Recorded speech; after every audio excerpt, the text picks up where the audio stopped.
warahmatullahi wabarakatuh. Yang saya hormati Bapak Dr. Abdul Aziz MAG selaku dosen pengampu mata kuliah metode riset akuntansi. Perkenalkan, nama saya Manajul Falah dengan NIM 2108205101 dari Prodi Akuntansi Syariah semester 4 kelas F. Saya akan memaparkan hasil penelitian saya yang berjudul Akad Ijarah terhadap Pandangan Hukum Islam pada Implementasi Jasa Laundry dengan studi kasus pada jasa laundry Kasih Laundry. Pada bab 1 pendahuluan terdapat latar belakang penelitian ini, yaitu dalam banyak kasus dalam hal mengejar keuntungan, ternyata kepercayaan konsumen kerap kali disalahgunakan oleh para pelaku usaha. Di antaranya berupa pelayanan jasa yang kurang maksimal, seperti yang sering terjadi pada pelayanan jasa laundry. Hal tersebut merupakan salah satu bentuk kecurangan yang dilakukan oleh pelaku usaha. Laundry merupakan salah satu penyedia jasa yang bergerak di bidang cuci-mencuci pakaian, seperti gorden, boneka, dan lain-lain. Pihak laundry sebagai pelaku usaha seharusnya memberikan pelayanan terbaik bagi para konsumen. Tetapi pada banyak kasus pihak jasa laundry tersebut sering melakukan kesalahan seperti cacat pada pakaian, warna pakaian pudar, kelunturan, pakaian hilang, tertukar, dan lain-lain. Hal ini sering terjadi pada pelayanan jasa laundry. Pihak laundry akan memberikan garansi sepenuhnya, kecuali karena sifat bahan atau karena kotoran yang tidak bisa dihilangkan dengan kemampuan karyawan laundry tersebut. Rumusan masalah pada penelitian ini yaitu: yang pertama, bagaimana akad ijarah terhadap implementasi jasa laundry Kasih Laundry di Jalan Raya Bantenan Kaliwadas Cirebon. Yang kedua, bagaimana akad ijarah terhadap pandangan hukum Islam pada implementasi jasa laundry di Jalan Raya Bantenan Kaliwadas Cirebon. Pada penelitian ini terdapat 4 tujuan. Yang pertama, untuk mengetahui pelaksanaan akad ijarah dalam implementasi jasa laundry Kasih Laundry pakaian di Jalan Raya Bantenan Kaliwadas Cirebon. Yang kedua, untuk menjelaskan bagaimana akad ijarah terhadap pandangan hukum Islam pada implementasi jasa laundry di Jalan Raya Bantenan Kaliwadas Cirebon. Tujuan yang ketiga yaitu menambah wawasan ilmu pengetahuan tentang akad ijarah, khususnya dalam implementasi jasa laundry pakaian.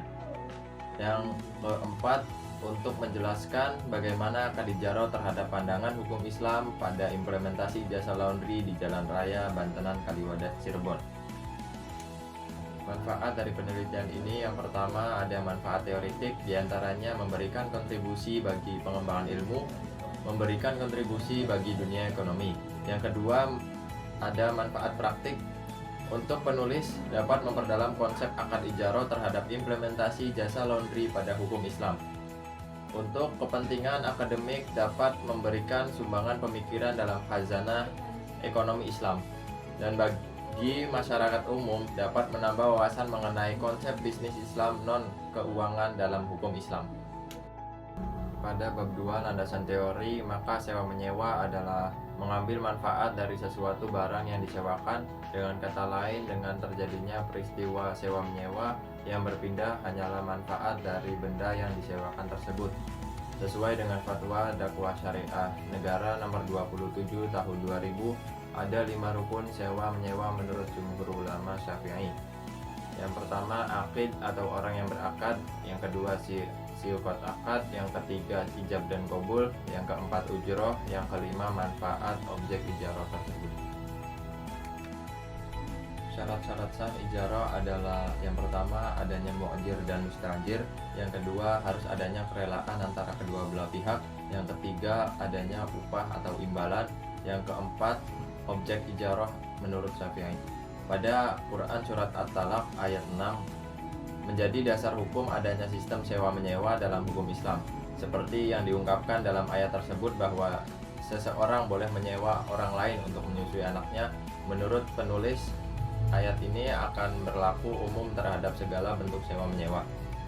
Kemudian pada Quran Surat Al-Baqarah ayat 233 menjelaskan bahwa melakukan sewa menyewa tidaklah berdosa apabila setelah melakukan kegiatan sewa menyewa harus memberi imbalan atau upah kepada penyedia jasa tersebut.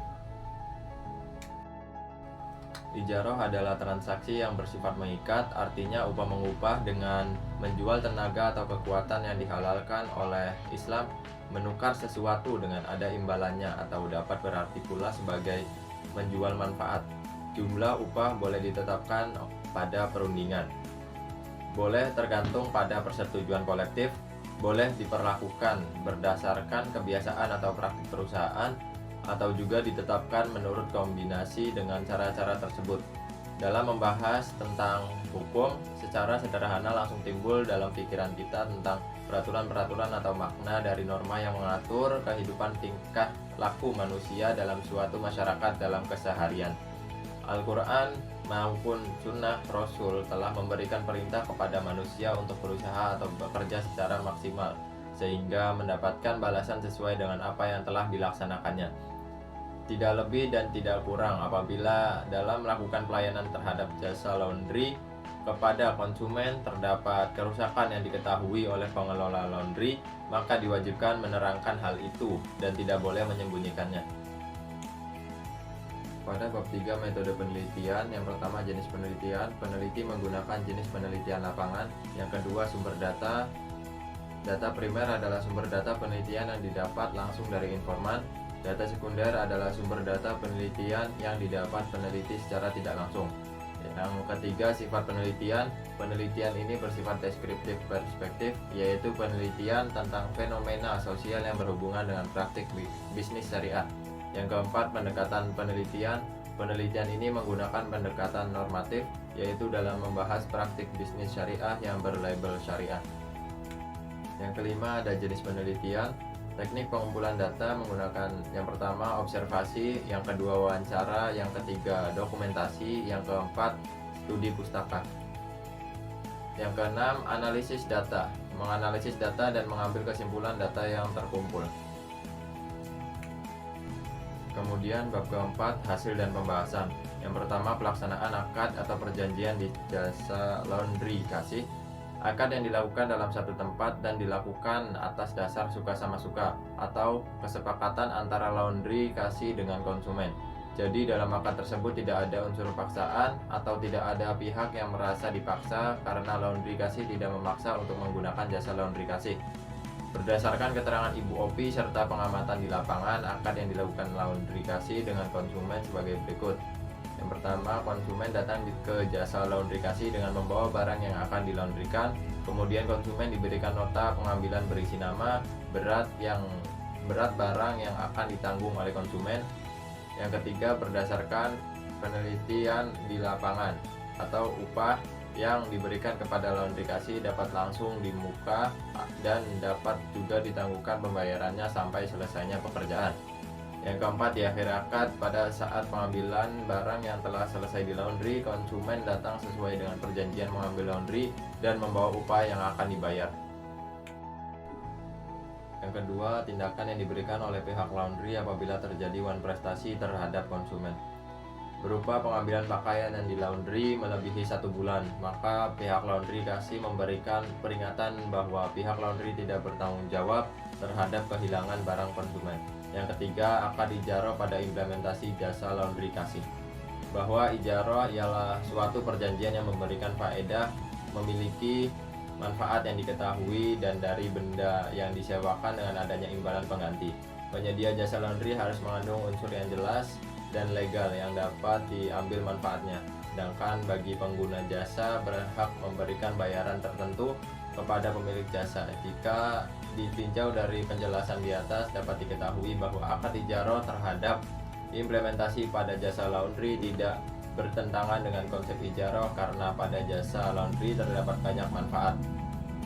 Kegiatan ini sangat membantu masyarakat dalam memenuhi kebutuhan hidup mereka sehari-hari sehingga tidak dapat dipungkiri bahwa praktek laundry merupakan salah satu bentuk dari kegiatan bermuamalah yang dapat membantu meningkatkan pendapatan dan perekonomian masyarakat yang melaksanakannya.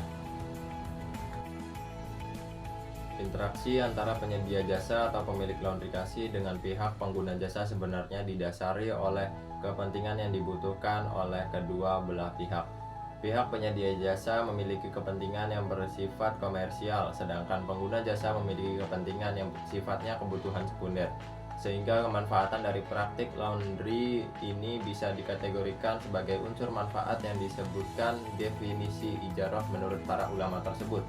Dari penjelasan di atas dapat disimpulkan bahwa dari sisi definisi ijarah menurut para mazhab ulama bahwa praktek laundry kasih dapat dikategorikan sebagai kegiatan ijarah. Yang keempat, akad ijarah terhadap pandangan hukum Islam pada implementasi jasa laundry kasih. Di lain sisi, dalam ajaran Islam telah dijelaskan bahwa segala usaha bisnis diperbolehkan selama tidak ada dalil atau nas yang melarang pelaksanaannya, karena muamalah merupakan sesuatu yang dibolehkan selama tidak ada dalil yang melarang. Hal ini sesuai dengan kaidah yang mengatakan kaidah ini mengandung arti hukum Islam memberi kesempatan luas bagi perkembangan bentuk dan macam-macam muamalah baru sesuai dengan kebutuhan hidup masyarakat, termasuk di dalamnya kegiatan ekonomi dan bisnis. Maka pada transaksi terhadap akad ijarah ditinjau dari syarat-syarat sahnya akad tersebut. Ditinjau dari persyaratan akad ijarah menurut 4 mazhab Hanafi, Syafi'i, Maliki, dan Hambali mengemukakan: yang pertama, telah baligh dan berakal. Yang kedua, keridhaan dua orang melakukan perjanjian. Laundry kasih tidak ada unsur paksaan terhadap konsumen. Yang ketiga, sesuatu yang diperjanjikan dengan hukum syara dapat dilaksanakan dalam realita dan sesuai. Yang keempat, kemanfaatan yang diperjanjikan dibolehkan menurut syara. Yang kelima, hendaknya pekerjaan yang telah diijarahkan bukan merupakan suatu hal yang fardu bagi orang yang disewa atau buruh atau pegawai sebelum dilakukannya pemburuhan. Yang keenam, manfaat yang diharapkan dapat diketahui dengan pengetahuan yang sahih. Yang ketujuh, menjelaskan manfaat. Sistem pada laundry kasih telah diperinci apa yang menjadi hak dan kewajiban bagi kedua belah pihak antara pemilik jasa dan konsumen. Keterangan dari narasumber selaku pemilik laundry kasih menjelaskan bahwa jenis transaksi pelayanan yang dipraktekkan di dalam nota pembayaran adalah jenis transaksi yang menggunakan akad ijarah yang pembayaran ujrohnya dilakukan di awal, sedangkan kewajiban dilaksanakan setelah menyerahkan berupa nota kepada pemilik laundry kasih yang disepakati awal. Kemudian konsumen memberikan upah kepada laundry atas jasanya tersebut. Yang terakhir, bab 5, kesimpulan dan saran. Maka dari itu dapat disimpulkan sebagai jawaban atas rumusan masalah yang diajukan, antara lain yaitu: yang pertama, dalam implementasi akad ijarah, praktik laundry kasih tidak ditemukan suatu hal yang bertentangan dalam konsep ijarah menurut 4 mazhab, sehingga sistem transaksi pelayanannya bisa dikategorikan sebagai salah satu contoh ijarah kontemporer dalam dunia bisnis, karena ijab qabul pada transaksi pelayanan bersifat lisan atau secara langsung.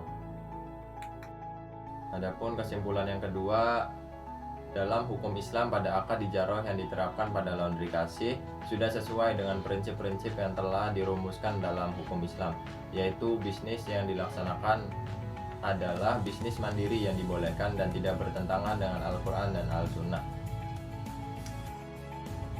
Penulis merekomendasikan saran yang pertama ada: bagi konsumen, sebelum melaksanakan transaksi harus mempertimbangkan atau memerhatikan syarat-syarat yang telah diterapkan oleh pihak laundry kasih, agar di kemudian hari tidak menimbulkan suatu masalah baru atau masalah yang tidak selesai yang dapat menimbulkan kecewa. Yang kedua ada bagi pihak penyedia jasa atau pemilik jasa, seharusnya memerhatikan syarat-syarat yang telah dibuat sebagai penetapan transaksi, apakah syarat dan ketentuan tersebut diperbolehkan atau tidak dalam Islam, sehingga dapat memperlancar transaksi kepada konsumen dan menjaga hubungan baik kepada masyarakat. Sekian pemaparan penelitian saya, kurang lebihnya mohon maaf. Wabillahi taufiq wal hidayah. Wassalamualaikum warahmatullahi wabarakatuh.